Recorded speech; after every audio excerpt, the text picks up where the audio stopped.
Šiandieną pakalbėsim apie tokį galimybės, ką žmogui daryti, kai žmogui tampa sunku.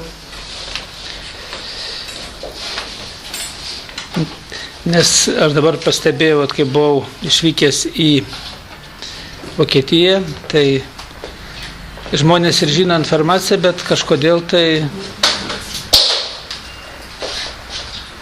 kai pasidaro kas nors negerai ir markūno nėra, tada pergyvena, stresuoja ir blogai. Aš žmonėms aiškinu, kad prie manęs prisirišti nereikia, o reikia mokėti valdyti tą visą situaciją, minčių srautų situaciją patiems. Čia jeigu tai pasižiūrėti, reiškia, yra viskas sugrįžta į savo vėžes.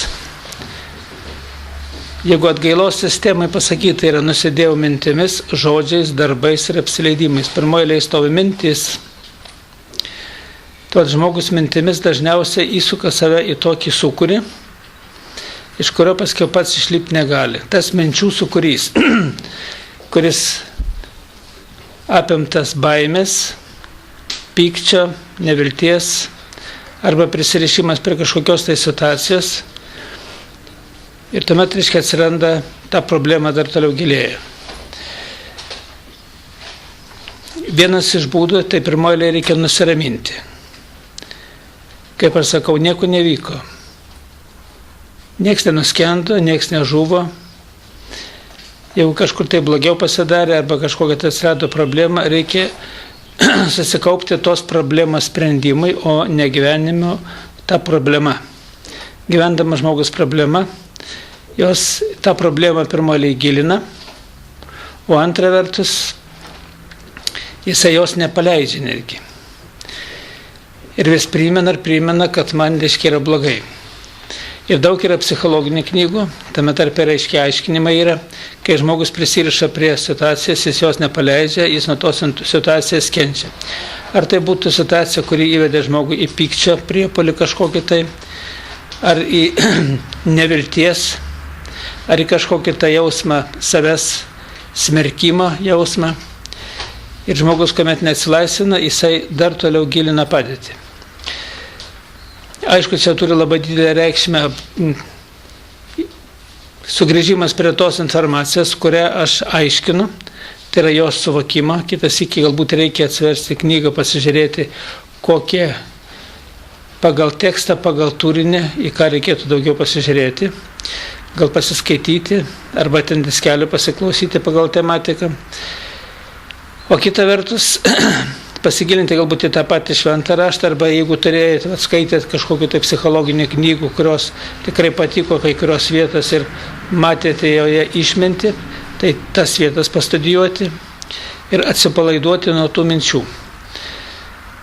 Žmogus, kuomet gyvena gyvenime ir jisai gyvena tom pačiom mintimis, toj pačioj situacijai, toj pačioj bendruomeniai, jisai pastoviai veikia tie patys dirgikliai. Ir žmonės nemoka atsiriboti nuo tų dirgiklių. Aš atsimenu, mes kažkada tai išvykom į turistinę tokią kelionę, nes dainavau gamyklos chore, radiokomponentų gamyklos chore, ir paskiau ten buvo visiems choristams tokia kelionė į Kaukazą. Ir kai nuvykome tą Kaukazą, aiškiai atvažiuojam, ten skridom lėktuvu, paskui ten tokie turistiniai, vežioja su autobusais. Kada įvažiuoja į kalnus, kai pamatai tas galingas uolas, tos didžiulius tarpeklius, tas vadinamas prarajas, kurios yra, atrodo, pasikeitė aplinkui pasaulis. Ir užmiršti, kas ten toj Lietuvoje. Ten tokie jausmai kartu sužaldo, o kas būtų, jeigu čia dabar į tą prarają, ar ieškotų kas nors tavęs, ar neieškotų. O kas būtų, jeigu tos uolos galingos, kurios yra, atrodo, kažkoks tai riedulys kristų. Ir taip toliau. Tai yra vienas klausimas. Antras, galvojot, kokia galybė. Netgi tos uolos stojo, bandai akmenį mesti, ką ten. Atrodo, jinai visai greta, o ta uola, kadangi didinga, yra galinga, jinai iš tolo atrodo, kad arti, o jinai gana toli. Ir tą akmenį, kad meti, tai ten atrodo, kaip žingsnį tik žengiai. Ir visur kažkokie tai tie savotiški įspūdžiai, kurie kaip tik tai sukelia visai kitas emocijas, įsijungia kiti smegenys, kiti jausmai į veiklą ir žmogus pailsi nuo to kasdieninio rūpesčio. O štai atostogų metu yra vienas iš didžiausių pliusų, kad žmogus atostogauja tokioje aplinkoje, kurį tikrai pakeičia.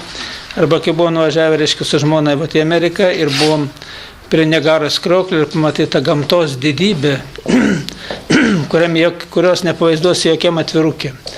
Atvirukė žiūri, tai gražu, o ten su visu veiksmu, kada iš 50 metrų krenta vanduo ir jisai su tokį galingą srovės srautu, o sako, žiemą tai ypatingai gražu, nes ant kyla tas rūkas, visur būna apširkšnyje tos visos ir medžiai, ir tie patys kraštai, uolas ir dar juos nuo Kanados pusės apšviečia su prožektoriais, tai atrodo kaip pasakoju.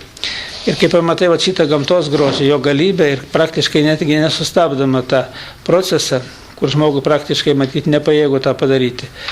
Tai kažkaip tai reiškia savotiškai keista. Daug kas kažkur tai sujudiname kiti jausmai ir tada gaunasi visai kitaip. Todėl kartais galbūt reikalinga, jeigu matai, kad kažkas nesigauna, gal pakeisti aplinką.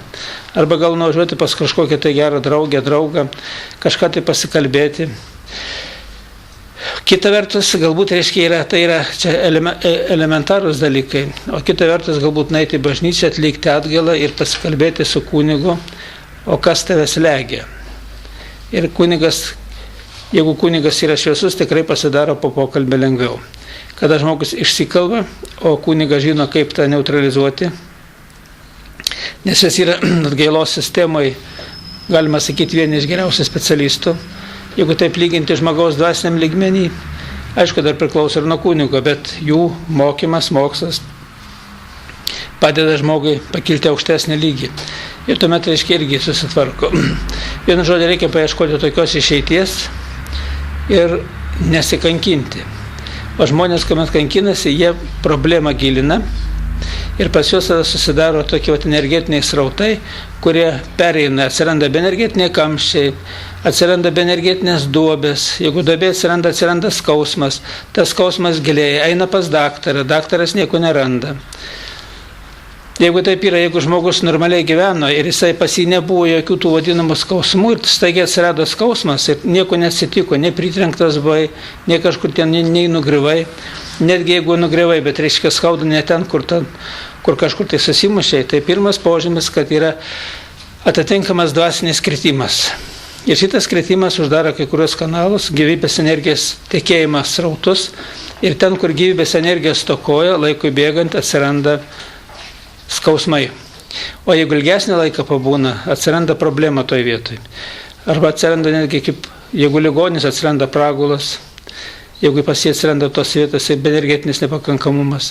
Tai yra energijos cirkuliacija. Žmogus iš viso labai sudėtinga būtybė yra ir ne tik, kad kraujas, kada teka, pamaitina žmogaus ląsteles, o reiškia žmogaus srautai, kurie arba netgi neleidžia ląstelėms galbūt priimti to maisto, iš kraujo perimti ir ląstelės eina išretėjimas juose, o išretėjimas pasibaigia procesu ir irimu. Ir daugelis žmonių šitoj srity, jie, kuomet nežino, jie iš karto pradeda stresuoti, o ypatingai tiems, kuriems buvo diagnozuotas vėžys ar dar kažkokia tai rimtesnė liga, tiems atrodo, jau čia metastazės, jau dabar man galas, ir jisai, kada pradeda stresuoti, jis padidina tą energetinį srautą, negatyvios energijos į tą vietą, kurį skauda. Ir kuomet padidina šitą srautą, srautas jis nemažėja, o reiškia atvirkščiai, tas skausmas didėja ir kai skausmas didėja, žmogui darosi dar blogiau. Aš kai žmonės diagnozuoja ir kai kalbėsi su daugeliu, tai kitas iki, kaip Daugpily viena moteris sakė, jos mama, jinai labai greit įsikalba lygą. Sako, man sako, labai dažnai skauda koja, jau pradės skaudėti. O dar neskauda, bet matyt, toj pradės skaudėti. Ir jau per koją, ir ta koja, jau skauda, jau viskas. Ir jau net susiriečia į kamaliuką, kaip skauda. Matot, kaip reiškia yra, kaip žmogaus mintis, jos sudaro, reiškia, tas sąlygas vystymuisi. Taip, netgi žmogus, jeigu nesąmoningai galvoja, bet jis nesąmoningai kažkur tai, netgi baimės jausmą turi, dar kažkokį, jis nesąmoningai, reiškia, perina prie to, sudaro savo tokią būseną, tokią būklę, tokia erdvinė aplinka, energetinė aplinkui save, arba į tą vietą, kada nukreipia dėmesį negatyvų, reiškia viskas blogai. Ir atvirkščiai, kada žmogus, reiškia, pajunta kažkokį skausmą, galbūt paprašo atleidimo, atsiprašo tos vietos, kodėl jis skauda, prašo atleidimo nuodėmių savo, kaltininkams, kurie, reiškia, jai sukėlė tą jausmą, jinai atleidžia kaltininkus, prašo, kad kaltininkai atleistų jai. Skiria, reiškia, tokį kaip atgailos visą sistemą per atgailą, pasitvarko, skiria šviesią maldą ir žiūrėk, maldos metu jau silpsta skausmas. Čia yra daugelis žmonių sako, tai čia religija, netgi viena internete moteris, sako, tas Markūnas neblogai tas paskaitas skaito, bet kad jisgi prisirišęs prie religijos. Bet jeigu taip gerai pasižiūrėti, kas yra religija, kas yra maldos ir kas joga yra mantros. Juk tai yra tas pats, grinai tas pats. Tik tai galiu pasakyti vieną dalyką, jeigu žmogaus lygis yra aukštas, tai jo reiškia ir malda aukšto lygio, jinai galinga, ir mantra aukšto lygio. Jeigu žmogus, reiškia, lygis yra žemas ir jis paskendęs į tą nuodėmių liūną, tai jo ir mantra, ir malda tokia pačia lygio. Aš netgi sakau, žmonės, kurie lanko jogą, jie mano, kad, reiškia, jogą lankydamas žmogus, reiškia, tobulėja. Kažkokia dalimi tobulėja, bet jeigu tas jogas dar mokytojas dvasiškai žmogui neduoda tos tobulybės, nieko jis netobulėja. Jeigu jis yra 3 lygio, tai jo ir joga 3 lygio. Jeigu 5, jeigu 10, jeigu 15. Tai aukščiausia lygio joga. Lygiai taip pat ir malda, reiškia, žmogaus yra. Jeigu žmogus yra žemo lygio, tai jau ir malda žemo lygio. Taip, kad žmonės turi tuos dalykus suvokti, suprasti ir stengtis palaikyti lygį. Tai yra dvasinį lygį. Dvasinis lygmuo, tai yra ne šiaip sau, reiškia, kad yra tik maldas kalbėti, ten atgailą atlieki. Dvasinis lygmuo, tai yra tos dieviškos išminties suvokimas ir pasilikimas gyventi išminty pačiam žmogui. Tai yra pirmoji suvokimas, o suvokimą duoda žinios, duoda įsigilinimas. Nes dvasinis lygis, reiškia, priklauso nuo to, ant kiek žmogus suvokia. Yra daugelis žmonių, kurie eina bažnyčią, pastoviai meldžiasi, jie kažkur pripranta prie tos būsenos, būna, reiškia, malda irgi gerai, jeigu jis nedaro tų vadinamų didesnių nuodėmių, nepaskęsta į tą, reiškia, disharmonijos liūną.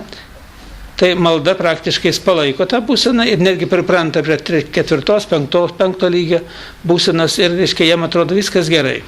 Bet jeigu žmogus, dar jeigu palyginti dorą gyvenimą gyvena, bet jeigu žmogus gyvena kažkur 10 lygį ir staigiai krenta iki 5 lygio, jam atrodo, kad žemė iš po kojų slydo. Ir pykina, ir bloga, ir, reiškia, darosi, ir atrodo, kažkas tai tokio atsitiko, nepataisamo, jo labiau, kad nuotaka krenta, o kai gyveno 4 lygiai, net jis nejautė šitą, tos diskomfortą, nes jis buvo pripratęs prie to diskomfortą, prie tokio lygio gyvenimo, funkcijas irgi tokio lygio gyvenimo, reiškia, yra, ir tada žmogus nejaučia tos ypatingos, reiškia, įtampos, nors jam daug kur nesiseka, jis galbūt silpniau reaguoja, kitas iki netgi parasi, pykstasi daug, tokiame lygiai žmonės būdami, bet jam atrodo lyg ir nieko baisaus, netgi užpyko, išsikeikė ir pasidaro geriau, kad jisai iškeikė žmoną vyras, žmoną vyrą, o praktiškai tai dar savotiškai giliau paskęsta į tą liūną, jis tik vidinį pasitenkinimas turi, aš jam daviau, aš jai daviau. O praktiškai tai yra nukentėję pats. Ir dargi pasiliko, sustiprino tą lygį gyventi tam žemutiniam lygiui. Žemutiniam lygiui tai yra tie barniai, nesantarvė, neapykanta. Būna kartais ir santarvė yra, bet nėra sėkmės laimės, ligoti vaikai ir taip toliau. Taip, kad kaip griežtos taisyklės nėra, bet lygis daug ką apsprendžia. Ir dar žiūrint, kokioj srity žmogus yra tą lygį praradęs. Jeigu praradęs, reiškia, yra tą dvasiniam lygmenį, jau, reiškia, jam dvasiniai netgi nedomina dalykai. Jam domina materialūs dalykai, jeigu nesiseka, tai jis nepatenkintas, jeigu sekasi, jis patenkintas. Ir yra kai kurios galimybės, kiekvieno žmogaus skirtingos. O pavyzdžiui, žmogus yra stiprus fiziškai, jisai gali pakelti ten didžiulius svorius, sunkumą kilnauti, sportininkas kažkokia tai šaka irgi, bet lygis pasižiūri dvasinis jo silpnas yra.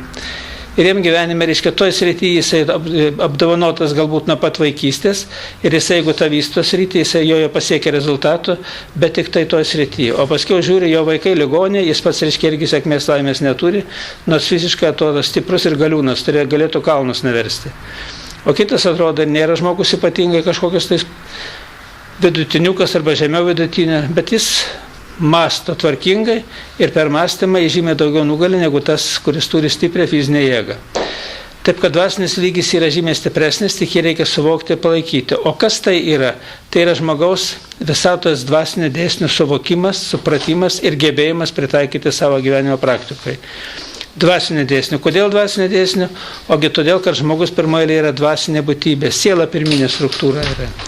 Siela yra gyvenimo likimo sėkmės programos. Jeigu žmogus tos programos yra tobulos, jam ir gyvenimas sekasi tobulai. Jeigu yra kažkokiai tai daly pažeistos, ir tas gyvenimas irgi reiškia pažeistas.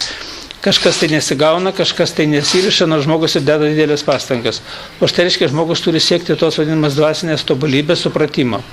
Jo labiau, kad dvasinis lygmuo žmogaus, reiškia, gyvenime užima ta žmogaus kultūra dvasinė, užima iš keturkampio pastato laiko du kampus. Bet dar vieną kampą laiko, reiškia, fizinė kultūra, dar vieną mitybos kultūra.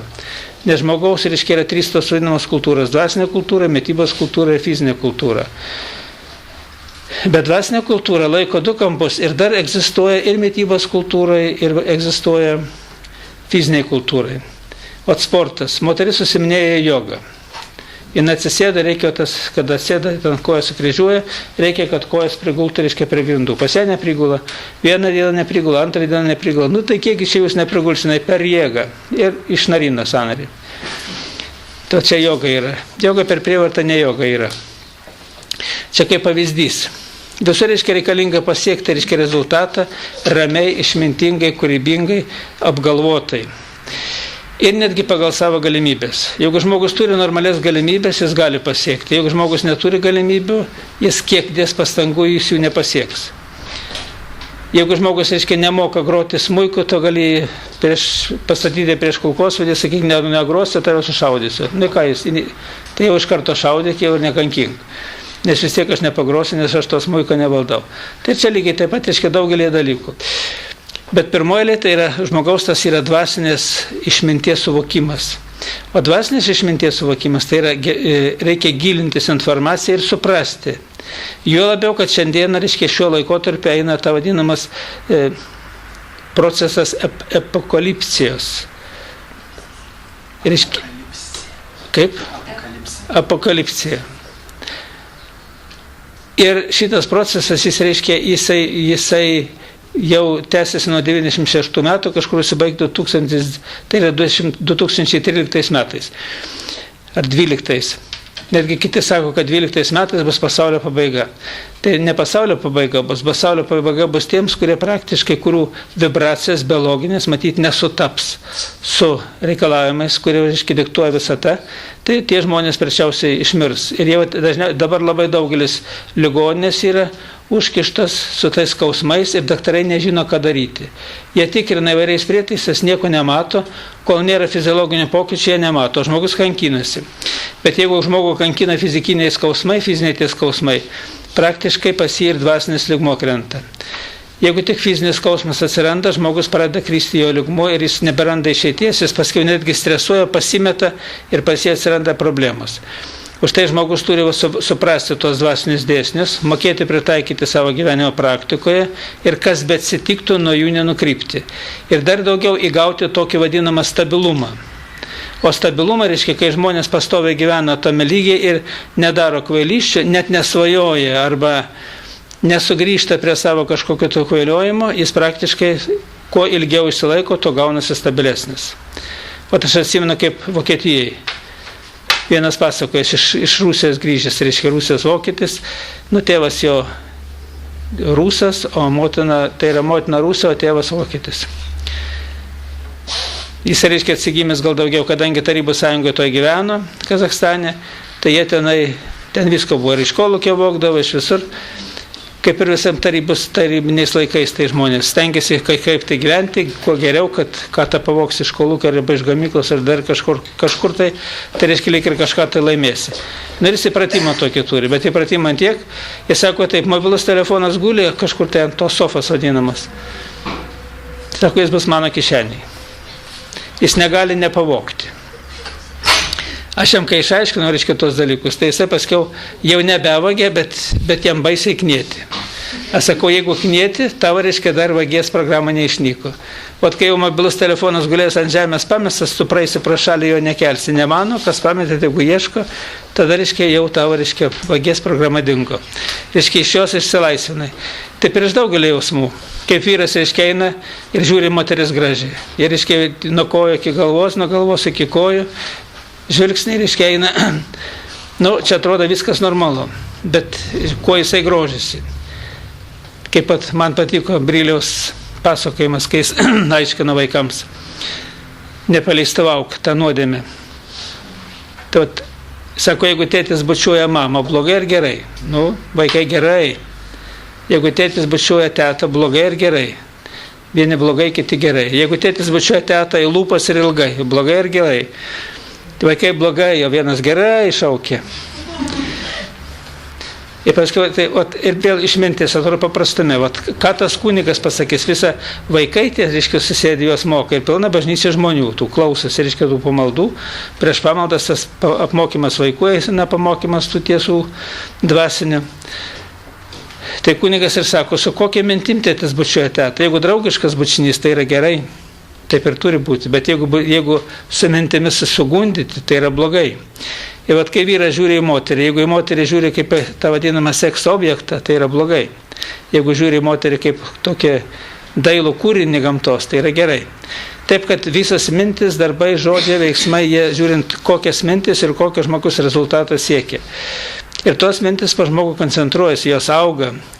Ir žmogus, kuris pastovi, reiškia, tokias mintis jis palaiko, pasireiškia, atsiranda visai kitoks požiūris į gyvenimą, tiek į blogąją pusę, tiek į gerąją, ir kitoks požiūris į patį kitą žmogų, tiek vyrą į moterį, tiek moters į vyrą. Ir kaip pas mane ateina žmonės, tokie unikalūs pavyzdžiai. Viena moteris, jinai puikiai gyvena, atrodo, ir kaip, gal ne taip jau puikiai, bet kažkur tai sako liūdna, vyras kažkoks tai netoks, gal kitų geresni vyrai yra, kaip dažnai mano, kai mano tai netikės, o svetimas tai kitoks, kol negyveni taip, pradėtum gyventi būtų irgi galbūt. Ir jinai pradėjo lankyti jogą. Ir pradėjo tą jogos mokytoją, kaip sako, kadruoti, kaip jinai sako. O tas jai mano knygą. Jis atėjo pas mane, perskaitė knygą, atėjo konsultaciją, sako, kam jis man tą knygą padovanojo? Ką sakau, nesupratai? Kad sakau, negalvotum apie jį, reiškia, ir nevestum jo iš kelio. Aš sako, koksai gudrus. Iškeitėsiai nieko nesako, bet gudrus.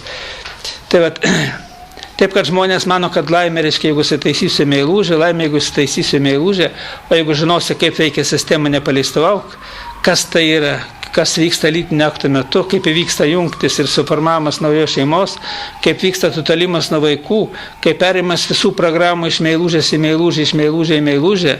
Ir jeigu šitas susidarykus žmonės žinotų, tai sakau, vyrai, pas vyrus erekcija dingtų tokiam norui, o pas moteris jos priešintųsi iki paskutinio, o nesvajotų kaip vyrai į lovą įsivilioti. Ir ateina pas mane irgi, mąsto moteris apie vyrą. Nežinai, jisai vedęs, nevedęs, jisai, reiškia, laisvas, nelaisvas, bet jau žvilgsniai, mintis, naktimis. O mintis, reiškia, yra mintis, jinai yra materiali. Laikui bėgant, jinai gali būti, reiškia, įvykdyta. O paskiau apsižiūrė, kad tas vyras vedęs, kad jis vaikų turi, kad jinai visai nereikalinga jam, tik tai kaip pasižaidimai, o moteris galvoja, reiškia, apie gyvenimą, apie ateitį, kad, reiškia, su tuo vyru. Čia nėra paprasti procesai, joms reikia, netgi jeigu iš tikrųjų žmogus laisvas, ir reikia ruoštis ne tik pačiam, bet ruošti ir žmogų. O štai šiandieną sakau, taip yra. Susipažįsti, vaikinas su mergina, duok paskaityti mano knygą. Paskaitys knygą, supras, kame reikalas yra. Galbūt gera žmona bus, arba mergina vaikinu, duok paskaityti. Jeigu jis neskaito, sako, čia yra runda, čia nesąmonė prirašyta, tai jeigu su juo ištekėsi, gyvenimas bus nesąmonė.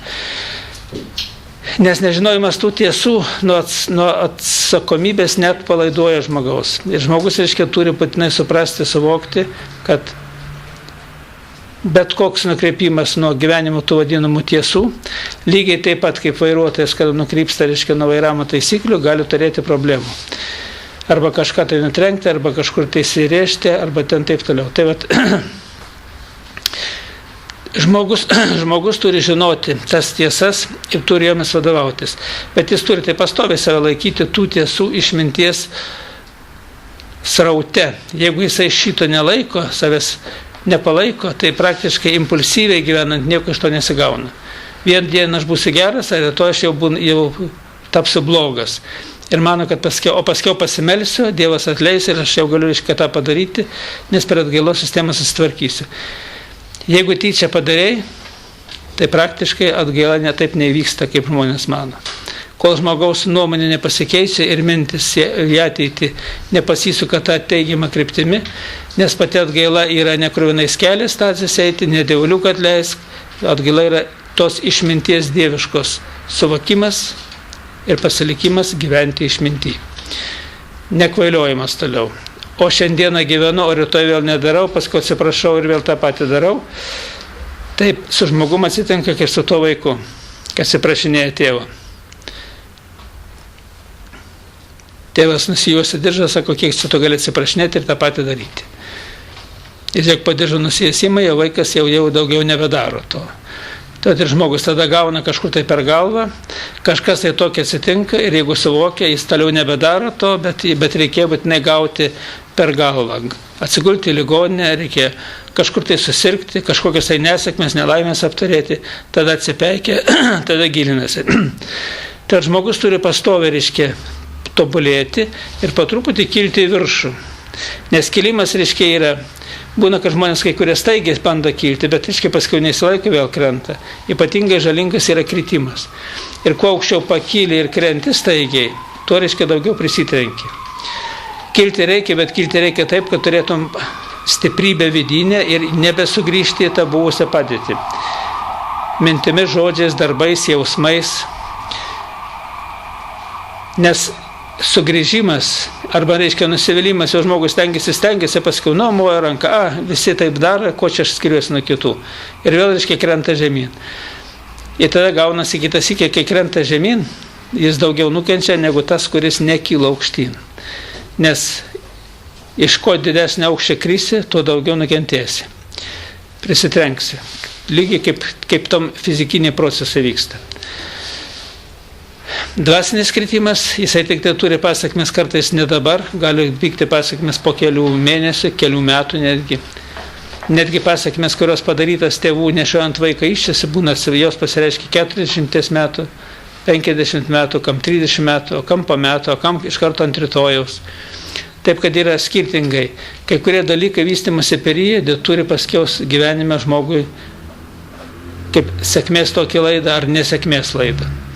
Kaip didžiuliai stabdžiai. Taip, kad žmogus turi dirbti, stiprėti, tvirtėti, gilintis. Ir ypatingai, kada yra patikrinimas, toks gaunasi savęs patikrinimas. Bet kai žmonės gyvena su ramybė, jiem atrodo viskas gerai. Mano žino informaciją, gyvena ramiai, viskas gerai. Jeigu kas atsitinka, nieko Markūną dar paskambinsiu, naisi pas jį, būk tai Markūnas Dievas ir viską tvarko. Bet kai Markūno nėra, tada reiškia stresas. Kaip čia dabar, ką aš dabar darysiu?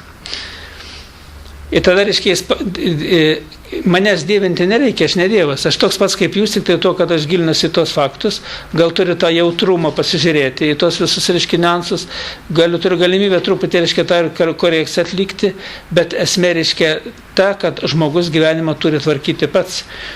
Nes žmogus, kai prisiriša ir neatsakingai jaučiasi gyvenime, jisai daro klaidas.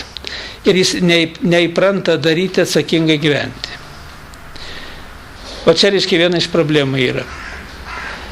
Iš vienos pusės gal kai ta ramybė turi gerai yra, bet ta ramybė turi būti suformuota per žinojimą, per supratimą ir per pastangas, gebėjimą išsilaikyti to vadinamą ramybę.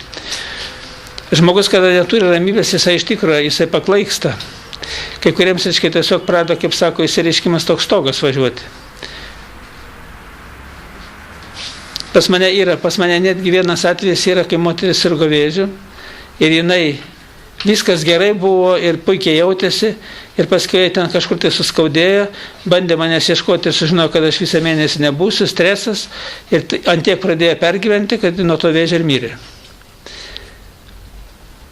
O kiti reiškia yra, kurie praktiškai, kai žino šitą informaciją, galbūt imasi ten knygą pasižiūrėti, imasi kažkokią paskaitą, jeigu turi video pasižiūrėti, dar kažką tai pakontaktuoja, vėl sugrįžta normalią būklę, vėl gyvena. Tai yra vėl prisiliečia prie to šaltinio, dvasinės išmintingos ramybės ir žmogus vėl įgauna ramybę, o ramybė yra didžiausias turtas. Tai yra, kas beatsitiktų, žmogus turi pirmoje eilėje nusiraminti. Nusiraminęs paskui apmąstyti. Bet mąstyti vėl yra. Kai kurie žmonės pradeda kapstytis, kur čia dabar ta problema yra. Gal mano senelėse, gal močiutėse, gal mano prosenelėse, gal mano čia kažkas tai kažką tai buvęs draugas, buvusi draugė, pradeda ieškoti kaltų. O kaltė yra ta, kad reiškia žmogus neturi pakankamos tos dvasinės šviesos aplinkui save. O kada nėra dvasinės šviesos pakankamo lygio, tai žmogus tada pradeda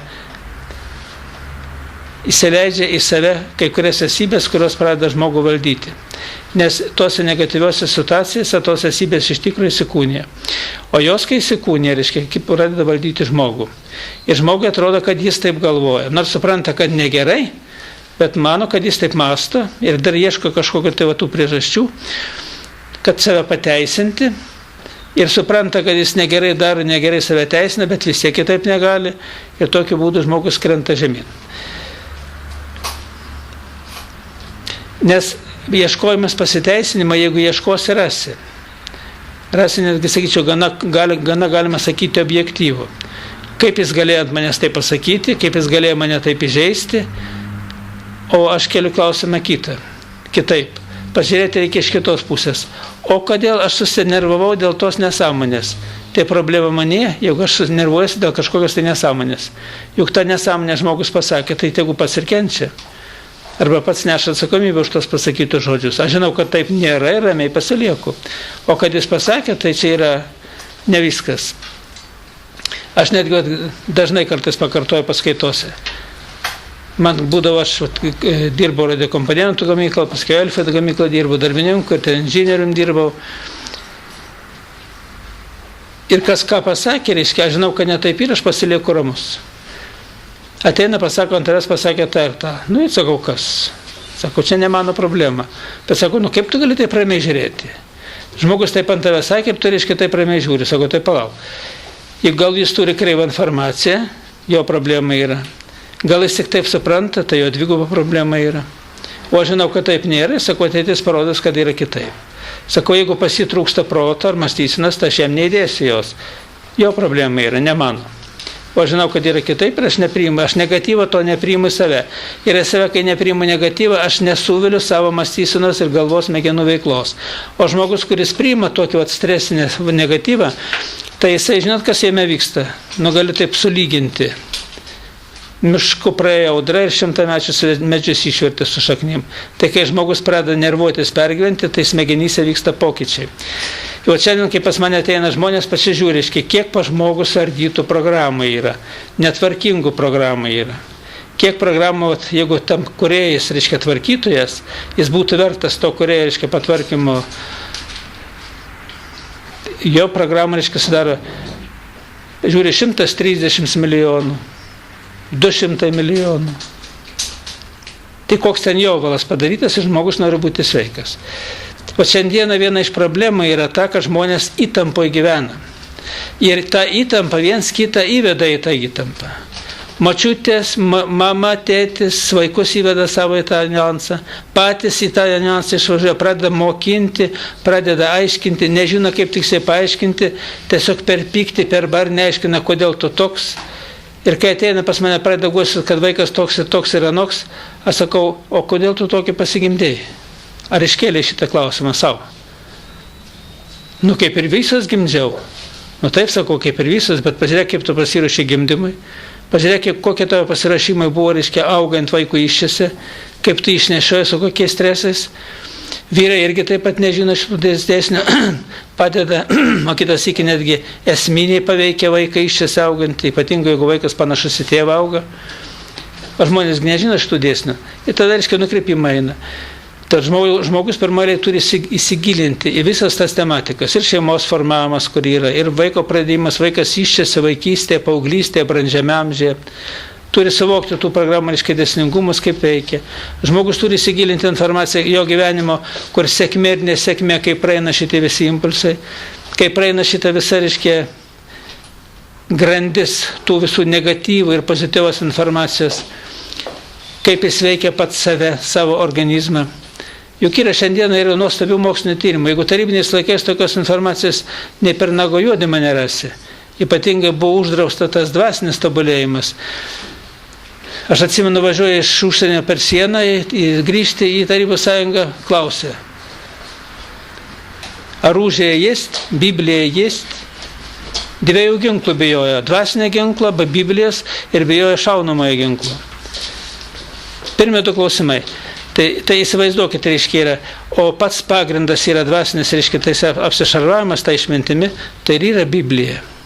Jeigu tu ją gerai supranti, suvoki, kas ten parašyta, ir supranti tuos visus dvasinius dėsnius, tu gali visai kitaip formuoti gyvenimą. Tiesa, buvo įvesta tarybiniais laikais į auklėjimo sistemą. Jeigu žmogus elgėsi nepadoriai, tai pionierių susirinkimas svarsta, reiškia, kolektyvinis tas svarstymas. Aišku, ten tie vaikai per daug rimtai nekreipia dėmesio, bet visgi kolektyvinis svarstymas yra tam, kurį svarsta nelabai patogu. Komjaunimo susirinkimas svarsta, reiškia, elgėsi. Jeigu partijos narys, partinis, reiškia, susirinkimas svarsto, ten išneša kažkokią tai papeikimą visuomenę, tu kokias klaidas padarai. O dabar netgi to nebėra. O žmonės, reiškia, nesigilina informaciją. Mano, kad, reiškia, tas šventasis raštas, Biblija, tai yra, reiškia, jau kažkas tai tokio, reiškia, kad čia tik tai bobutėms, dėdukams, o ne mums. Dar mums ateis laikas ir mes tai bažnyčia pabūsim. Bet kai ateis laikas ir kai būsi jau pats savas ardės, tai kažin jau kaip ten be pakliūsi, be sugebėsi pakilti. Tai vat, taip, kad žmogus turi kasdieniškai analizuoti, gilintis ir neįsileisti blogį iš aplinkos į save. O čia yra blogiausias dalykas šiandieną. Šiandien labai galingas informacijos rautas žmonės suka iš išorės veikia. Veikia draugai, veikia ten giminės, artimieji, veikia netgi vaikai, tėvus, tėvai vaikus. O internetas tai čia yra visuomenės tos informacijos priemonės, kurios, reiškia, eina laikraščiai, žurnalai, televizija, internetas, žiniasklaida ta ypatingai veikia. Ir praktiškai žmogus šiandien, nežinodamas tų pagrindų, tikrai jam yra žymiai sunkiau išsilaikyti negu tais mūsų Smetonos laikais vadinamas, buržuazinės tais laikais. Nes tada žmonės nesaidavo tokias grupės. Jeigu jaunimas kaime saidavo, tai jie būdavo, aš atsimenu, aš augau, buvo dar toks, sakyčiau, ir paauglys, kažkur tai 10, paskui 16, iki 16 metų. Tai būdavo jaunimas, reiškia, vakarais eina skamba dainos kaime. Susirinka jaunimas, jie paprastai nesueina, nes reikia paprastą dieną, jie dirba savo ūkyje. Kas šienauja, kas, reiškia, ten įvairius darbus tos žemės ūkio atlieka aplinkui. Ir jie kaip atsiskyrė. Paskui, kai sėna, jie patenkinti liksmi, kad eina, pas jas nėra nei pykščių, nei barnių. Ir reiškia, kada eina keliu, jie dainuoja, o kodėl dainuoja, už tai, kad jie sveiki yra. Nes žmonės, kurie dirba fizinį darbą ir neturi tos nervinės įtampos, jie žymiai sveikesni yra, jiems linksai, jiems gera. Ir dainuoja. Dabar praktiškai nieks nedainuoja, susirinkė, šokėse. Dabar paleidžia muziką kiek galima greičiau, o blogą muziką ardo žmogaus įderinį netgi. Jeigu tai pasižiūrėti, čia iš tikrųjų kasdienybė yra tokie jaunimai, kur jaunimas ardo save. Juk aš rodžiau, reiškia, kaip atrodo muzikos garsai, kaip veikia žmogų, kaip Bethoveno muzika veikia, kaip rokas sunkusis veikia. Atrodo kaip šėtono nasrai, kaip padarytas, aišku, šaldytas vanduo prie tokio masuramotas tyrimuose, prie tokios muzikos. O žmonėsgi šitų pagrindų nežino. O žmogaus organizme yra 75% vandens, vidutiniškai jaunimo dar daugiau. Kažkur tai apie 77, o pas vaikus 80% vandens. Ir praktiškai, o galvos smegenys sudaro 90% vanduo, o vanduo priimdamas tokią informaciją perkoduoja žmogaus mąstyseną. Kodėl jaunimas, kada eina šitas samburistus, jie praktiškai netgi užvaldo bandos jausmas. Elgėsi taip, kaip visi elgėsi, nors puikiai supranta, kad taip elgtis nereikėtų. Bet niekam net nepasako, davai ten vyrai arba merginas, nedarykim šito. Ne, daro tą patį. Palaiko tą, reiškia, visą. Ir visi juokiasi, ha, hi. O paskiau, kada iškyla jau klausimas iki teismo, tada, reiškia, atsiranda jau problemas. Ir čia dar priklauso nuo žmogaus prigimties, nuo charakterio bruožo, bet labiausia tai yra auklėjimas. O auklėjimas ne šiaip savo, tu nedaryk šito. Reikia auklėti, kad šiandien auklėti kitaip reikia. Reikia aiškinti, o kokios to bus pasiekmes. O kodėl to nereikėtų daryti, kaip kenkia šitie dalykai žmogui pačiam. Aš kiek esu dabar tyrinėjęs, tai nėra didžiausia naikintoja, kaip žmogus naikina pats save. Pirmoje eilėje savo mintimis, savo jausmais, savo užmačiamis, savo nesugebėjimą išvelgti kai kurių dalykų, taip papuola į spąstus, kad paskiau liūdnas vaizdas. Pasiima paskolas, kurių puikiai netgi suvokia, kad negalės įsimokėti. Vis tiek ima paskolas tas, kurios, reiškia, yra greitusios paskolos. Kaunietė viena moteris. Pasiėmė paskolą, vieną paskolą, paskui tai pradėjo tik augti, ten procentai, negali gražinti, reiškia, pasiima dar vieną, ten bando kažkiek tai kompensuoti, dengti procentus, kad vyras nesužinotų. Niekas nesigauna dar trečią paskolą, jau žiūrėjau 3000 paimta, o gražinti negali, jos greitusis nėra didelis, bet procentai auga ir paskui jau, reiškia, jau beldžiasi į duris, reiškia, tų pirmųjų, kur negali gražinti, jau išieškotojai. Ir viskas, reiškia, ir moteris, reiškia, nebežino, ką daryti, atrodo, grėbėsi už šiaudą tokio paties, kuris skęsta, ir vėl toliau skęsta. Atrodo, o galėjo apsieiti ir be to. Bet atrodo tuo momentu, kad čia negerai, kad bus kažkoks tai atsipalaidavimas, ir netgi nepasitarusi su vyru, jinai šeimą gelbėjo, iš tikrųjų, reiškia, kad čia visi būtų sotus, visi, sako, baisiai nemėgsta, kada namuose, reiškia, barniai yra. O kai pinigų nėra, tai vyras labai piktas, tai nutarė tokiu būdu. Bet tokiu būdu tik įkrisi dar didesnę duobę, neišgelbėsi, nei šeimos, nei pati savęs. Taip, kad yra daugelis įvairių tų niuansų, kur žmogus kažko tai neįvertina ir paskiau griūtis. O jau griūtis, iš griūties pakilti jau toli gražu. Ir žiūri, visą laiką gyvena taip sunkiai, jo lipo sunkiai iki 10 lygio, jau pastovi 10 gyvena, paskui kai krito, vėl ateina pas mane su 4. Ir jau ateina ne tik, kad reiškia yra, kad 4 lygis, jau kaip ligonis. Nes 4 lygis, kada gyvena žmogus 4 lygi, daug funkcijų yra ne taip. Jos vystymas, bet kada žmogus paauga aukštesnį lygį ir kai žmogus nukrenta į žemesnį lygį, tai, kaip aš sakau, tos dvasinės esybės, jos, reiškia, labai naikina žmogų. Ir žmogus tą naikinimą labai jaučia. Performą žemesnio žmogaus link, jam atrodo, kad iš po kojų žemė išslydo. Kad nebėra gyvenimo, netgi užkyla jau noras ir nusižudyti. Taip, kad žmogus turi labai gerai išvalgiai žiūrėti. Vienas dalykas yra, šiandien daug kas yra pasiėmę paskolų, negali įsimokėti už būtą. Negali užsimokėti už pasistatytą namą. Bet to yra kai kurie nusipirkę, paėmė kreditus ir nusipirko brangius būtus, o šiandien tie būtai kainuoja dvigubai pigiau dabar. Netgi tuose naujuose būtuose. Ir dabar gailisi, kodėl aš, reiškia, kvailas buvau, nusipirkau tada, aš būčiau dabar nusipirkęs. Bet viskas padarėjai, praeitim nebegyvenk. Tada sugebėjau, dabar sugebu išsimokėti, sugebu palaikyti, reiškia, gyvenk ramiai. Nei dėl praeities, nei dėl dabarties, reiškia, tokio pergyvenimo neturi būti. Turi būti išmintinga ramybė, ieškojimas išeities iš padėties. Gal draugų pagalba, gal dar kur, tik tai jokių būdų ne kažkokios tai aferos pagalba. Nes afera būna žmogus, kuris įklimpęs, jis labai greitai pakliūna ir paskiau, reiškia, dar daugiau nukenčia. Pavyzdžių kiek nori. Draugas ten susidarė skolų, ten taip toliau, prašo draugo padėti paskolą. Tas sako, neturi iš ko aš paimti. Sako, užstatyk savo būtą, užstatė būtą, dabar nei pinigų, nei būtų nebeturi. Norėjo padėti draugui. O tas draugas irgi, kai tik tai paėmė pinigus, dingo. Ir draugo neliko, ir būto neliko, ir žmogus išeina į gatvę, turi namuoti su šeima. Aš sakau, yra kai kurie dalykai, kur negalime pažeisti. Tai yra. Jeigu neturi lišnų, tai neskolink. Jeigu tu imsi skolą, reiškia, ir tą atsiskaitysi, tada galvo, kaip tu tą skolą atiduosi, ar tu sugebėsi ją atiduoti ar ne. Ir kad nekristi padėti. Vienu žodžiu, daugelis šiandien dėl ekonominių tų dalykų krenta. Kai kurie, reiškia, bando ieškoti laimės užsienyje, Bet laimės užsienyje ieškoti, jeigu tu neturi specialybės, jeigu tu nesiriškia tas auksarankis visur reiškia specialistas, tai sunkiai ten bus. Nu, moteris dažnai būna tampa, reiškia, ten tomis prižiūrėtojomis, ten senukų, vaikų, dar kažko tai, o vyrai praktiškai jiems yra sunkiau toj srity, nes vyrams darbą reikia, kad ir turi būti fiziškai stiprus ir turėtų, reiškia, mokėtų tą darbą dirbti. Darbų yra. Užsienyje, reiškia, galima darbų rasti, yra, bet, reikia specialistų. Tokia kaip Vokietija, dar reikia turėti ir diplomą, kad tu esi specialistas. Dabar Klaipėdoje, reiškia, rinko grupė žmonių,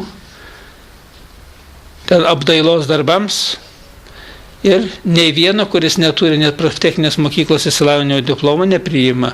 Nors jis geras specialistas ir tikrai geriau dirbs negu tas, kuris turi diplomą, bet užsienį ir statyti tokį reikalavimą. Neturi šitos kažkokios tos pažymos, kad jis baigęs, kad jis kvalifikaciją turi tokią ir tokią ir nepriima. Reiškia, jis mokslų nebaigia, mums savo mokslų nereikia. Ir, pavyzdžiui, Vokietija ypatingai kreipiamas dėmesys. Ir labai veikia tas dėsnis, sako, без бумажки ты букашка, с бумажкой человек. Kaip rusų kalba, sako, be popieriuko tu vabalėlis. O jau su popieriuku to visur reiškia, kad turi specialybę žmogus. Taip, kad reikia paliudijimą, kad tu žmogus pasirodo. Lygiai kaip pasą reikia paliudijimą, kad tu reiškia esi žmogus, tai taip ir specialistą paliudijimą reikia. Į tą paliudijimą turi išduoti kažkokios tai kvalifikacijos, reiškia, tie vadinami specialistai, įstaiga, mokymai, įstaiga, dar kas nors. Tai vad gyvenimą reikia ruoštis, reikia žiūrėti ir išvalgiai žiūrėti patį gyvenimą. Niekuomet nerizikuoti. Ir dar vienas dalykas, sakyčiau, tarybiniais laikais žmonės galėjo gyventi taip, turi darbą, nuo algos iki algos pragyvena gerai, o dabar reikia dar išmokti ir pasitaupyti.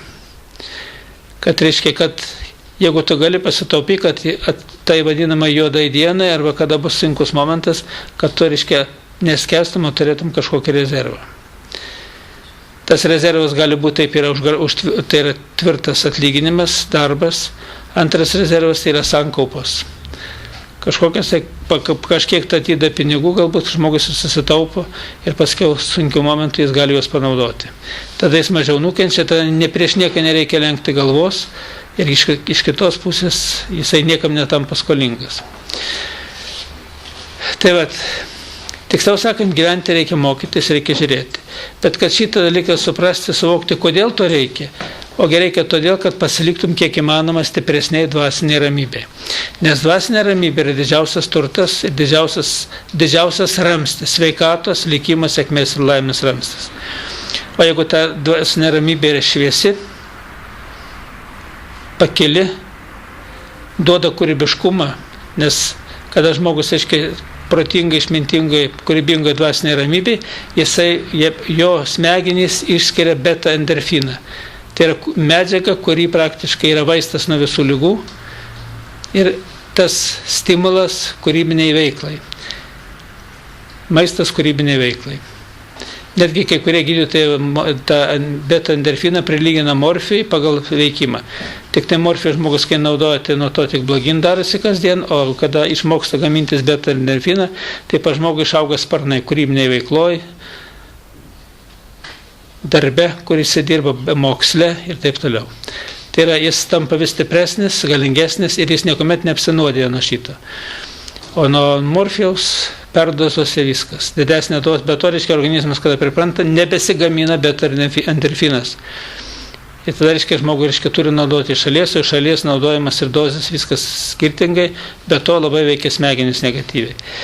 Tai taip, kad žmogus turi tuos dalykus reiškia irgi suvokti, suprasti ir kada atsiduria kažkokie tai kritiniai būkliai, sugebėti save išlaikyti normalioj būsenai. Nes kritiniai būkliai atsidūrė žmogus, kuris turi, reiškia, tą dvasinę ramybę, reikia mokėti išlaukti. Žmonės, kurie neturi dvasinės ramybės, atsidūrė tokia rimtesniai būkliai, jis pradeda mintimis sukti tas sūkuris, kad čia bus blogai, čia aš nieko nepadarysiu, čia man bus galas ir taip toliau. Kai kuriems noras išeiti iš gyvenimo dėl kažkokios tai smulkmenos, atrodo, čia taip jau blogai. Ir prisimenu kartais tą patį pavyzdį, kai skaičiau paskaitą neįgaliųjų stovykloje, ir ten vienas Du jaunuolis diagnozavau, tai vienas pasakoja, aš kai gyvenau namuose, tai aš maniau, kad pats paskutinis žmogus. Mano eisena kreiva, mano tokia išvaizda visa netokia ir man atrodo visi mane žiūri, smerkia, manęs bjaurisi. Sako, net į gatvę nenorėdavau išeiti į parduotuvę. O sako, čia kai atvažiavau, pamačiau, kaip kitiems yra, tai sako, aš pasijutau, koks aš esu laimingas, lyginant su jais. Jie sėdi vežimėlyje, reiškia, juos netgi reikia stumdyti, vežioti, kažkas tai rūpinasi jais. Ant savo reikalo nukelia, reiškia, juos į kriauklę, pasadina tenai ant klozeto, paskiau nuvalo viską, vėl aprengia jį, vėl pasadina į vežimėlį. O sako, man nieko nereikia, aš galiu viską pats pasidaryti. Tad žmogus pirmoje turi taip yra. Vertinti visas situacijas, kurios bebūtų, pirmoje taip yra nusiraminti ir žiūrėti tą padėtis. Mirtina ar nemirtina. Ieškoti išeities iš padėties, o nestresuoti toje išeityje. Tai yra toje padėtyje. Jeigu nėra išeities, atiduot, sako, Dievo valiai, Dievas viską sutvarkys. Toks pasakymas yra. Bet reiškia, kai žmogus atiduoda Dievo valiai, nusiramina, jis netgi paskiau įsijungia smegenis į veiklą, ramybės būklę, protingą mąstymą ir žmogus randa išeiti iš padėties. O kada stresuojas, kitas įkai randa kreivą išeiti, paskiau nuo to dar daugiau nukenčia. Jis mano, kad tai išeitis, o tai būna, kad dažnai spastai. Tai va taip, kad pirmoji nusiraminti ir paskui ieškoti išeities iš padėties. Jeigu nerandi, atiduok Dievo valią niekus, su Dievo pagalba susitvarkysim. Pasimeldė, nusiraminai, galbūt knygą paskaitai ir paskui pabandyk vėl ką nors pagalvoti, ieškoti išeities iš padėties. Galbūt kreiptis pas tą kažkokį rimtesnį savo draugą. Tie, kurie gali kažkaip tai padėti. Pradžia gali būti kažkiek tai gal finansiškai, jeigu iš vis neįmanoma, o jeigu ne finansiškai, tai galbūt padės rasti darbą, padės kitą. Svarbu, kad jis galėtų už tave laiduoti, kad tu esi rimtas žmogus.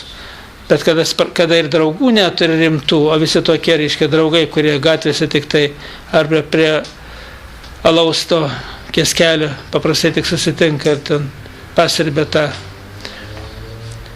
tos bakterijų uriną. Tai ten tikrai nei tos laimės, nei palaimės neturėsi ir nesurasi. O tie žmonės, kurie rimti ir kada atsitinka bėda, kiti nestebisi, sako, aš ir nemaniau, kad tokie geri žmonės supa aplinkui mane. Kada ištiesia tą pagalbos ranką ir visai kitaip reiškia.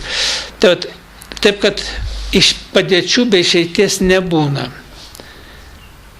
Tik tai žmogus, kur įklimpsta ir kaip reiškia jisai iš to sugeba išsilaisvinti.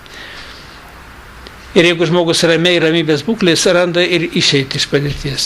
Bet jeigu žmogus susinervinę, stresuoja, jisai praktiškai dažniausiai dar paskęsta didesnį liūną. Ir žmonės neduoda ataskaitos, jie kažkaip įpratę gyventi. O čia irgi viena moteris atėjo.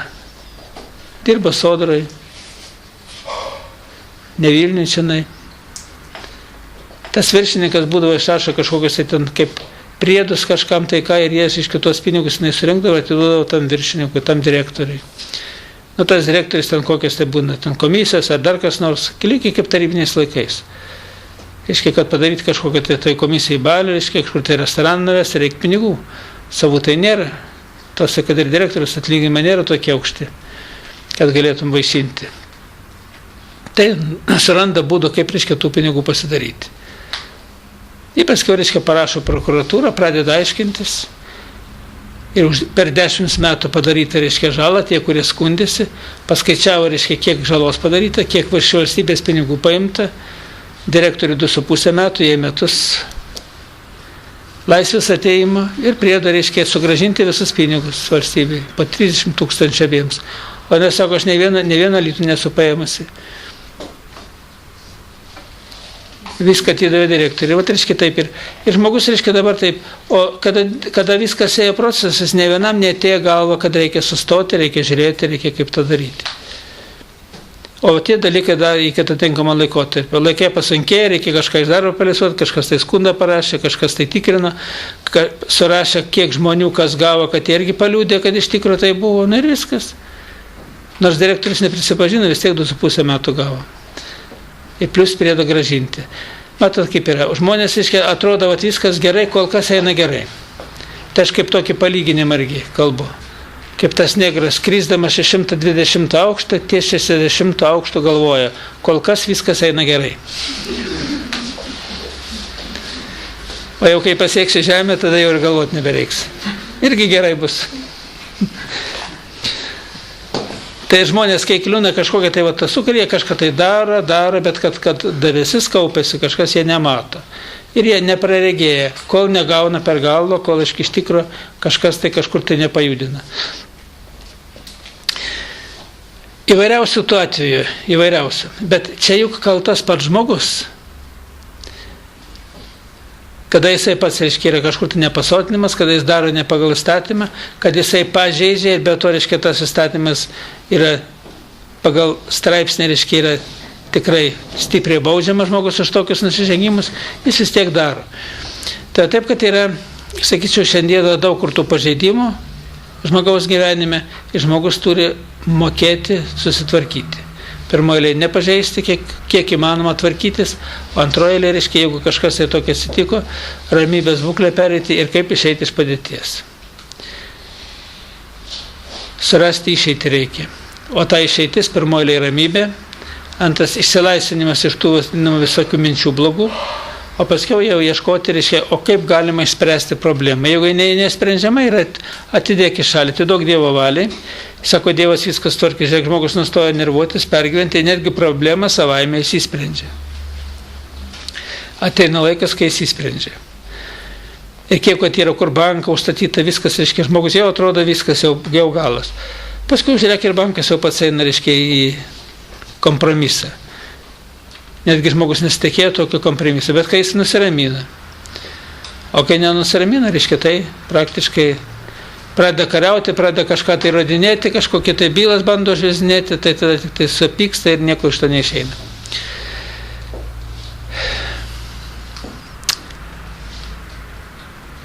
Kita vertus, reiškia, žmogus turi žmogui mokėti padėti.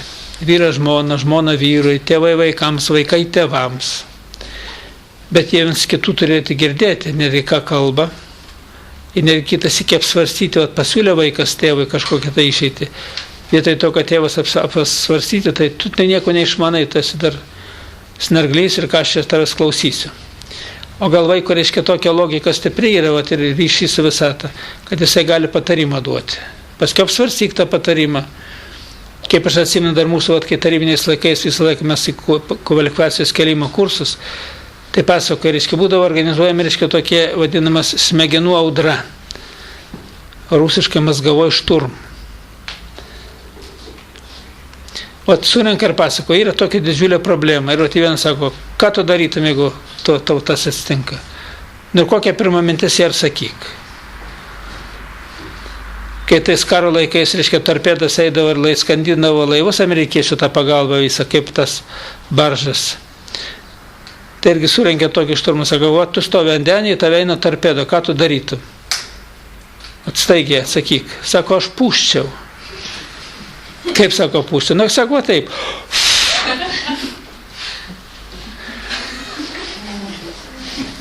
Atrodo, kokia nesąmonė, ne? Paskiau pradėjo mokslininkai tirti, o ką reiškia pūsti, kaip galima tą torpedo nupūsti. Ir sugalvojo turbinas, galingas, reiškia, vandens srauto turbinas. Ir kai tik pamato torpedą, įjungia, reiškia, tą vandens srovę ir nupučia tą turbiną. Matot, iš karto koks kvailas atsakymas. Matot, mintis, reiškia, mintis, ką daryti. Ir, reiškia, ir pa žmogų, reiškia, ta pirma mintis dažniausiai būna svarbiausia. Jeigu atsitinka situacija, pa žmogų reikia išmokti fiksuoti pirmą mintį. Ir paskiau tą mintį pritaikyti gyvenimo praktikoje. Taip, kad iš kitas atrodo tokia kvailystės lyg ir, bet jos turi gilę, reiškia, duotas signalas, kaip spręsti problemą, žodžiu, reiškia, pati veiksmų pūsti. Tai va, reiškia, tas pūtimas gaunasi toksai tenai.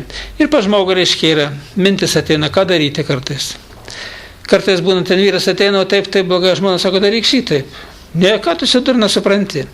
O jos mintis būna teisinga. Tik reikia gerai paskiau užfiksuoti ir paskiau bandyti iš visų pusių pažiūrėti, o kaip tą mintį galima pritaikyti.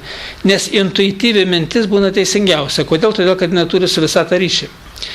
O reiškia, mintis jau sumastyta, išgalvota, ne visuomet būna teisinga. kitas iki dar didesnę pragarą žmogus skandina. Taip, kad žmogus turi mokytis daug ko, ypatingai, kurie užsiminė verslu, kurie užsiminė kažkokius, reiškia, netgi pačią gamybą kažkokią tai. Jie turi būti pastoviai tokie, reiškia, kūrybingai, nerviniai įtampai, tokiai būsenai, kuri gamina noradrenaliną, tai yra, kuri gamina beta-endorfiną, o ne noradrenaliną. Nes noradrenalinas tai yra, kai stresai yra į galvos smegenis įskiria tą nuodą. Žmogus pats save nuodija. Kas nebuvo paskaitoję, noradrenalinas tai yra natūralus nuodas, kuris natūralių nuodų grupėje užima antrą vietą po gyvatės nuodų. Taip, kad pykti, stresuoti yra labai nesveika. Nes žmogus, reiškia, nuodėja pats save. Ir jeigu taip stiprus stresas perdėti, jeigu nedidelės dozės, jos kartais, reiškia, būna sužadina netgi veiksmai žmogų, bet kada didelės dozės, jos, reiškia, stipriai naikina. Ir ypatingai žmogus, kada pastoviai būsenai gyvena tokia įtampai, kai pas mane ateina, žiūri, jau viskas, galvos smegenų centras pažeistas, sunasilpęs, o po galvos smegenų centro silpimo atsiranda jau ir pokyčiai fiziologijai. Praeina kuris laikas, atsiranda tai vadinama vaikščiantys skausmai, tai ten skauda, o jeigu dar rimta diagnozė buvo kaip vėžys nustatyta, jau žmogui atrodo, kad jau vėžys visai ėda, nors ten visai ne vėžys, nors stresinis atas kita visa būklė yra ir taip toliau. Taip, kad žmogus turi būti, reiškia, ir gyventi išmintingai ir kūrybingai. Bet kad, reiškia, šitos dalykus jis turi gilintis. Šiandieną kito kelio nėra. Kodėl? Todėl, kad šiandieną galingas informacijos rautas eina iš visų pusių. Pirmoje eilėje žmogus turi būti išvalgus, kad nepakliūti į kažkokią tai situaciją, o kai pakliūna, sugebėti ramiai iš tos situacijos išlipti. Ir ant kiek sugebės ramiai, ant tiek viskas bus gerai. Taip, kad ir čia viskas vėl dominuoja mūsų, reiškia, religinio mokymo, atgailos sistema, maldos sistema. Tik pati atgaila yra nekruvinais kelias, tai ne dievoliuką atleis, o atgaila yra dieviškas išminties suvokimas ir pasilikimas gyventi išmintį. Tai yra supratimas, tu dėsni, supratai, ačiū Viešpatie, kad supratau, ir išmintingoje toj ramybėje ieškoti išeities iš padėties. Ir ją rasi. Geresnė, blogesnė, bet rasi. O kada stresuosi, tai tikrai dažniausiai būna, kad žmonės, atrodo, aš neturėjau kitos išeities, kaip ta moteris kaunietė. Aš tik mačiau vieną išeitį, tik tai pasiimti paskolą. O sakau, o galvoja apie tai atidavimą. Nei tu nedirbi, nei vyras nedirba. Kaip atiduosi? Tai šito, reiškia, negalvoja. O šiandien gerai. Bet šiandien gerai, tai rytoj gali būti dvigubai, trigubai blogiau. Lygiai kaip vyras išgėrė šnapsų, šiandien atrodo viskas lyg ir jau nusiraminau, jūra iki kelio, grįžtu namo, viskas. Aš vėl realis, ant rytojus atsikelia, galva plyšta, problema neįsisprendė, pinigai pragerti ir dar blogiau. Tai čia lygiai taip pat, tik tai dvasiniam lygmenį. Tai va, taip kad šiandieną žmogus turi būti akylas. Jeigu dėmesingas sekti savo, reiškia, veiksmus, planus sekti, apmastyti, apgalvoti gerai, atsargumas turi būti, reiškia, neperdėtas, bet jau normaliame lygyje. Ir tada, reiškia, reikalai klausosi kitaip. Ir šiandieną dažniausiai, reiškia, tai į psichologinę būklę nuveda tas vadinamas stresinės situacijas, o kaip aš gyvensiu toliau. Bet jau darbo neturiu, to neturiu, atrodo, viskas jau pasaulio pabaiga. O žiūrėk, pabūk, nusiramink, sugrįžk į normalią tą būseną ir vėl žiūrėk, ir darbas atsiranda, ir pagalba kažkokia. Kažką tai gal tėvai padėjo, gal draugai padėjo, gal brolis, gal sesuo kažką tai. Ir žiūri, vėl žmogus iškisikib ir vėl gyvena. Bet nereikia pergyventi stresą. Iš dalies stresą kai kurio žmogus biškai pramoko. Nes aš aiškinu, protingi žmonės mokosi iš svetimų klaidų. Ir stengiasi jas prognozuoti. O neprotingi mokosi iš savų. Ir tų pačių nesupranta. Už tai reiškia geriausia, kada gilinis informaciją suvokti, suprasti ir būti pasiruošęs ant daugelį įvykių. Tame tarpe turėti kai kurie, kaip aš sakau, netgi atsargą galbūt, kad galėtum, jeigu kilus problemai, išlipti iš duobės.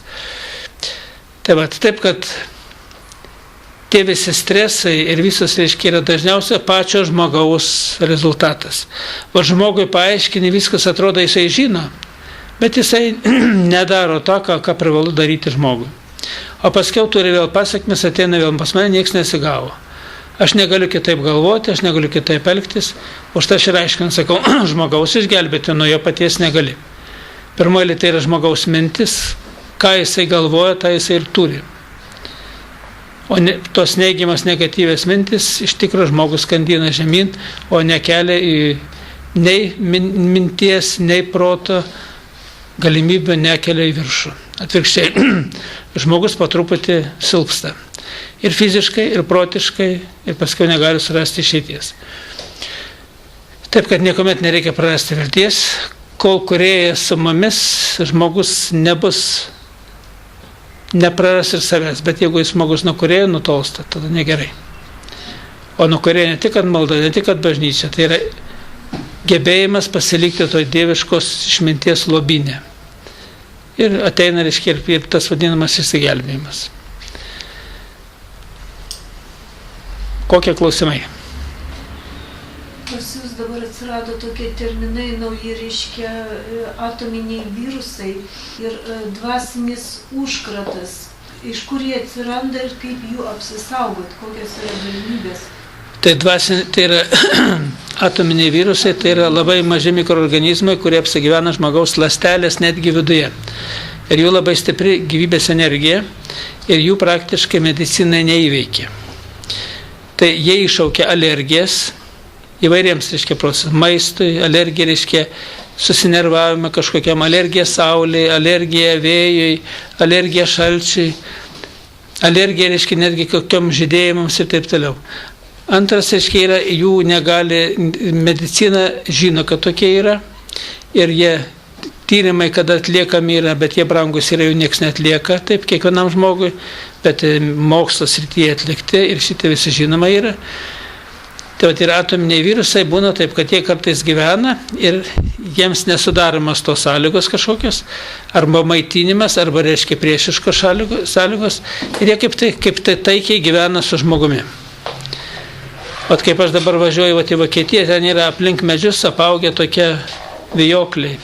Ir tie vijokliai įleidžia per žievę, reiškia, savo šaknis ir maitinasi tuo medžiu.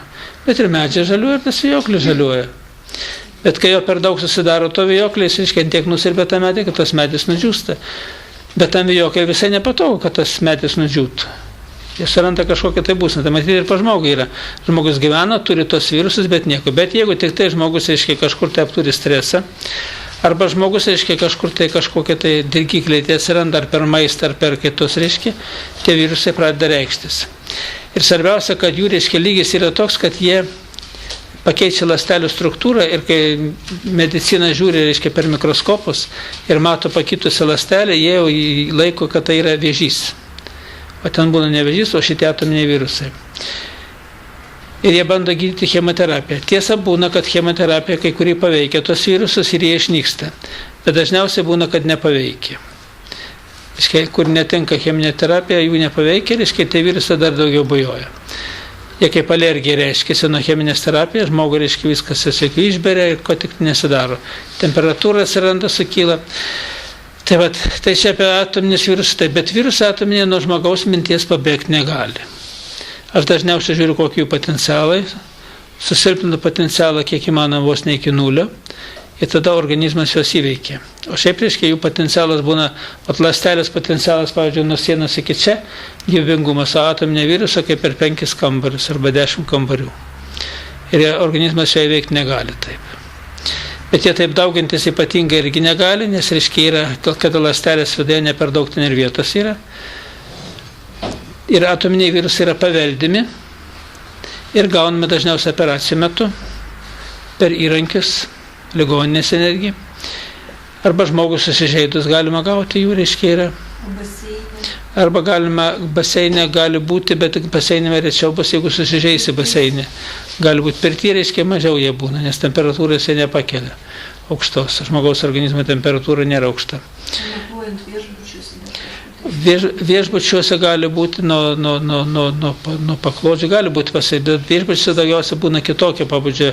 Tai yra mikroorganizmai, kurie papuola įvairius takus, kvėpavimo takus, moterims, reiškia, irgi lytinė sistema, vyrams irgi gali būti tokie atvejai. Reiškia, yra. Ir jie, reiškia, Nu ir ypatingai jie persiduoda dar, reiškia, per lytinį aktą, gali persiduoti iš vyriškos sėklos pereiti į moterį. Taip toliau jie, reiškia, nes jie migruoja.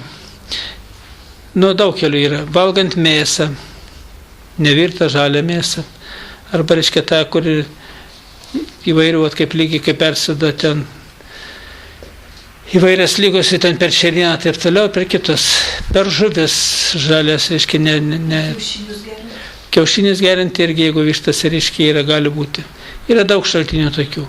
Už tai, reiškia, maistą tą, kuris gyvulinis maistas, reikia apdorota, o augalinis maistas praktiškai jie atominį virusą neturi. Tai taip, kad yra kai kuris, reiškia, kur augalinį maistą pravartu naudoti ir dėl to. Bet iš kitos pusės tai yra, jeigu žmogaus stipresybė yra, tai netgi stipri dvasinė šviesa, jie pradžiai netai paprastai prasigauna į žmogų. Tai yra apie atominis virusus tiek, o ta, kokį terminą sakė? Dvasinis užkratas. O dvasinis užkratas tai yra tiesiog perima mintis, pletkus, nešioja juos tarpusavį žmonės ir keičia mąstyseną. O tai dvasinis užkratas, kaip viena Düsseldorfe moteris, dukra serga širdimi, aš pažiūrėjau, sakau, reikia ne dukrą gydyti, o reikia jau to pačiai susitvarkyti. Nes neišvažiuoja vakarais į knaipę, užkadruoja vyrą, parsiveža namo, permiega, gali būti kelios naktis, gali būti viena naktis, paskui kito ieško. Ir jinai mano, kad čia yra gyvenimas, sėkmė, laimė. O mergaitė, reiškia, 3 metų, reikia daryti širdies operaciją. O operacija, reiškia, kaip tik tai dėl tų, reiškia, pokyčių, kurie vyksta širdelėje. Aš jai aiškinu, kad reikia pačiai tvarkyti, o jinai vis tiek mergaitė atiduoda po peiliu ir pati sako, jeigu gyventi pagal Morkūną, tai galima numirti iš nuobodulio. Tai va čia irgi dvasia ir kitiems sako, neklausykit to Morkūno. Čia yra nesąmonės, taip gyventi negalima. Dabar gyvenimas yra vieną kartą duotas, bet iš to vieną kartą, reiškia, nieko to gero nėra, jeigu šitaip gyveni. Arba dvasinis užkratas ir kitus žmonės patraukia, kad čia nesąmonės, nereikia tų nesąmonę klausyti. Tai yra vienas kaip iš pavyzdžių. Kitas, reiškia, žmonės žino informaciją, bet vis tiek daro savo. Ir viens kitai traukia. Netgi tie patys pletkai. O prakeikimai, tai žmonės iš vis nežino, kaip jie formuojasi. Tai yra piktis, agresija iš savęs išspinduliuotas kitam žmogui pasilieka manyje. Iš kito žmogaus priimta informacija su pykčio agresija pasilieka manyje.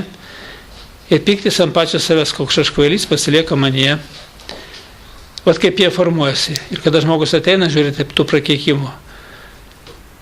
100, 200, pas vieną net 300 radau. Tai žmogus eina kaip susuktas vaikščiai. Tai va taip, kad yra žmogus nuo šito pykčio, jisai pats savęs sunaikina. O daugiausiai, žiūrėkit, moteris, kurios pyktos, nepatenkintos, ir jos pačios ir vaikšto susuktos. Nesinori kalbėti, tas pats ir su vyrais, irgi, jeigu tokie vyrai. Pikti ant visą pasaulį, visi blogi, tik tai jis vienas geras, bet kai žiūri pats blogas ir pats jau savęs neapkenčia.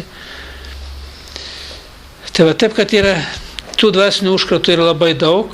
Tai yra emocijos, neigiamas emocijas, perimamas iš kitų žmonių, perduodamos kitiems žmonėms. Ir ypatingai jie sukuria tą erdvinį, tą terpę, kuri šiandien egzistuoja ir Lietuvoje. Nes žmonės, reiškia, kaip čia mes gyvensim, kaip čia bus. Aš sakau, šiandien dar gerai gyvenam. Aš ne vienu nematau, kad būtų vaikščioti, reiškia, žmogus iš kažkokia tai neturta su lopytais drabužiais. Dabar jaunimas tai, reiškia, ne iš neturto, o iš kvailystės, reiškia. Nusiperka džinsus, tai būtinai reikia kokį tai švitinį propėžių jas pratrinti, kad būtų jau skylės arba ten bakarpo išardo. Kaip buvo laikraštė rašė, reiškia, Anglijai. Džinsai ir šalia džinsų, reiškia, firma įsikūrė ir ten užpakalį iškerpa širdukę, kad matytųsi tas grevelis.